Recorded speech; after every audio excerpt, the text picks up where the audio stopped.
Good morning to all of you.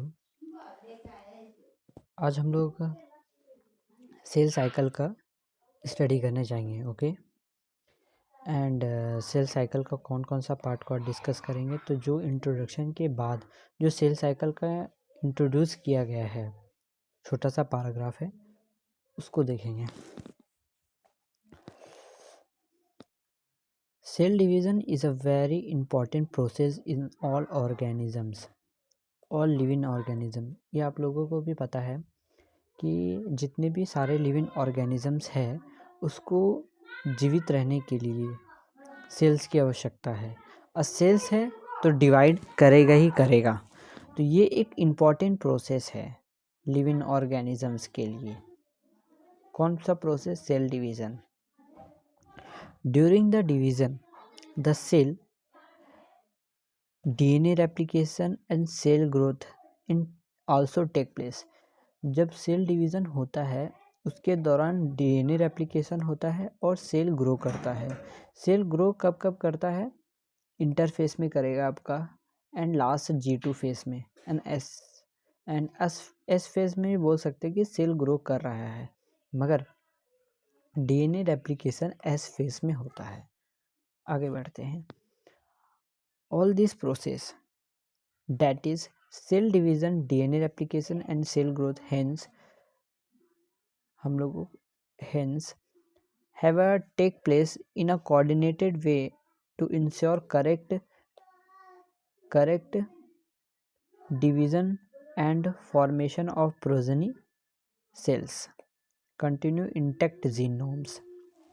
मतलब ये है, ये मतलब यहाँ से यहाँ पढ़ने का मेरा समझने का क्या समझा है वो ये है कि सेल डिवीज़न से डीएनए रेप्लिकेशन होता है, सेल ग्रोथ करता है, और साथ ही साथ जो प्रोजनी सेल निकलता है, प्रोजनी सेल्स मतलब होता है डॉटर सेल।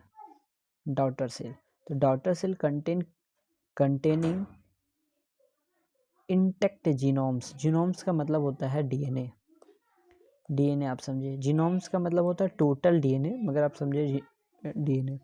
इंटेक्ट का मतलब प्रॉपर डिस्ट्रीब्यूशन, आप ऐसे समझिए। जो प्रोजनी सेल में होता है वो डीएनए रेप्लिकेशन से डीएनए का प्रॉपर डिस्ट्रीब्यूशन होता है दो सेल्स में। अगर हम माइटोसिस का बात करें, अगर माइटोसिस में, तो माइटोसिस में एक सेल दो बार मतलब दो डिवाइड करता है, और उसमें जो मटेरियल होता है वो दोनों में सेम होता है। ओके, आगे बढ़ते हैं। The sequence of event by which cell duplicate its genomes, synthesize and other constituent the cell eventually divide to daughter cell is termed cell cycle।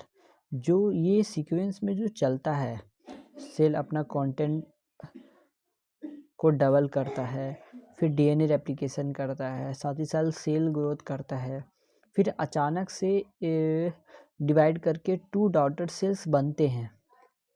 ये जितने भी सारे इवेंट्स हो रहे हैं, ये जो सीक्वेंस में हुए इसको सेल साइकिल कहते हैं।